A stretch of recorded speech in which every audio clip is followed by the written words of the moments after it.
trabalho que foi desenvolvido. Esse trabalho seguiu esses preceitos aqui, né, do Design of Experiments, de Montgomery, onde temos um planejamento que foi feito, né, definido como um experimento fatorial descritivo, com 2 níveis e 3 parâmetros de entrada. Os 3 parâmetros aqui, ou fatores de projeto, a força axial, a rotação e o deslocamento, escolhidos conforme aquilo que na literatura representa ser as variáveis de maior impacto no resultado final do processo.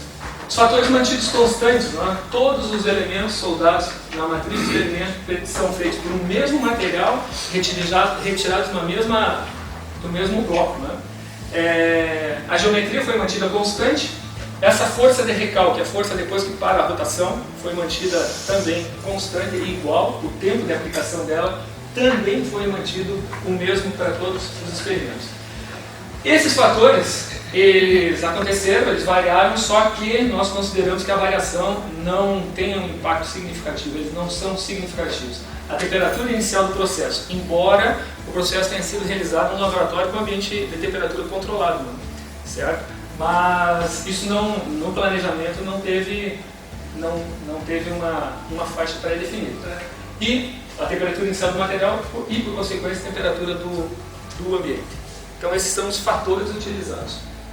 Esses fatores permitiram, né, a estratégia permitiu a construção dessa matriz de experimento com essas faixas para rotação, força axial e deslocamento. Rotação baixa 5.000 rotações por minuto e alta 7.000. A força 20 kN e 35 kN.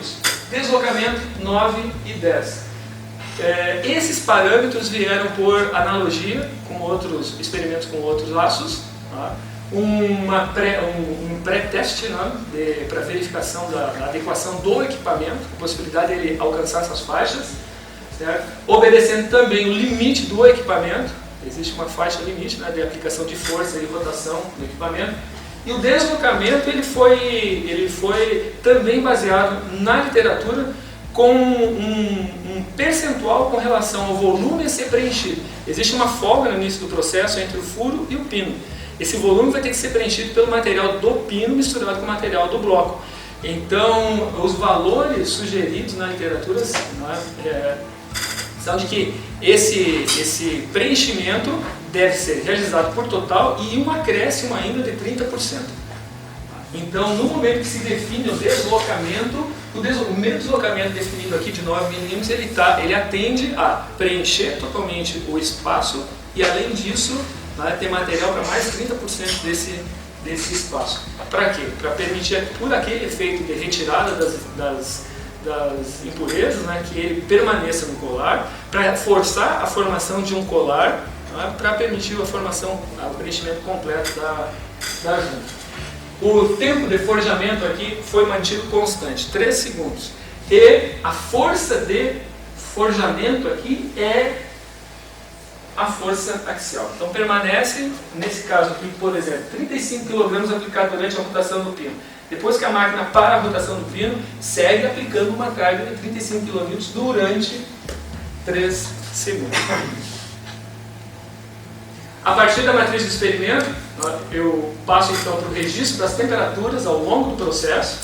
Depois do registro das temperaturas, eu construo a rampa de aquecimento com as temperaturas de subida, registro as temperaturas de pico e faço, né, o registro da rampa a elaboração das rampas de resfriamento para cada faixa da matriz.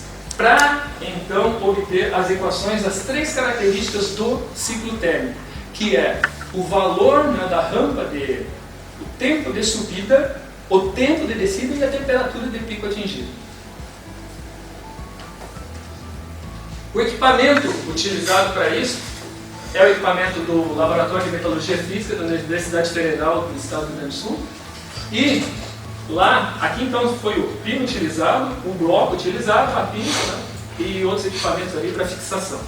Esse equipamento foi desenhado e construído no próprio LAMEF para a realização de soldagens por atrito com pino consumível. Existia, nesse momento, né, da realização do trabalho, existia um outro equipamento para cargas maiores e velocidades menores, que não atendia a minha faixa, né, utilizada para para a definição do experimento. Então foi utilizado esse equipamento aqui.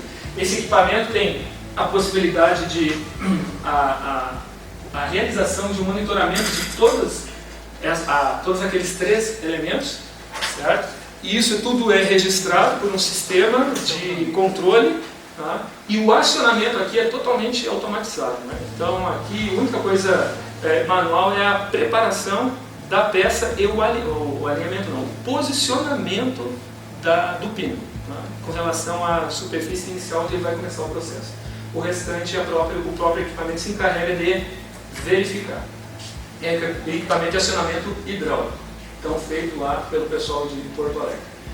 Essa máquina aqui, a MSA 50, máquina de soldagem para trigo, ela tem uma carga máxima de 50 kN, que atendia a faixa de 20 a 35 do experimento, uma rotação máxima de 8.000, também atendia de 5 a 7, e o controle do final do processo, como eu citei, desse equipamento, é feito pelo deslocamento do pino. Quando o deslocamento do pino chega no que foi ajustado, ele interrompe o processo. E a partir daí, se tiver aplicação de força de recalque, ele continua aplicando a força e sem rotação. A geometria utilizada foi esta, também por analogia na literatura, pelos trabalhos de Pires e Santos lá na Universidade Federal de Uberlândia. O pino utilizado, então, teve essa geometria e esse dimensionamento, certo? São pequenos blocos de aço superduplex, um pino de aço considerado superduplex, aqui nesta imagem. Aqui uma representação, então, dos sensores utilizados, sensores tipo K que ficaram a 3 milímetros de distância da superfície do furo. Então aquele posicionamento dos sensores foi para que todos eles tivessem a mesma distância da superfície da borda, do furo. Aqui a forma como eles foram conectados, o equipamento que fazia a coleta dos dados, tá, numa frequência de 10 kHz. E aí então, com esse equipamento e a montagem dessa matriz, chegamos aos resultados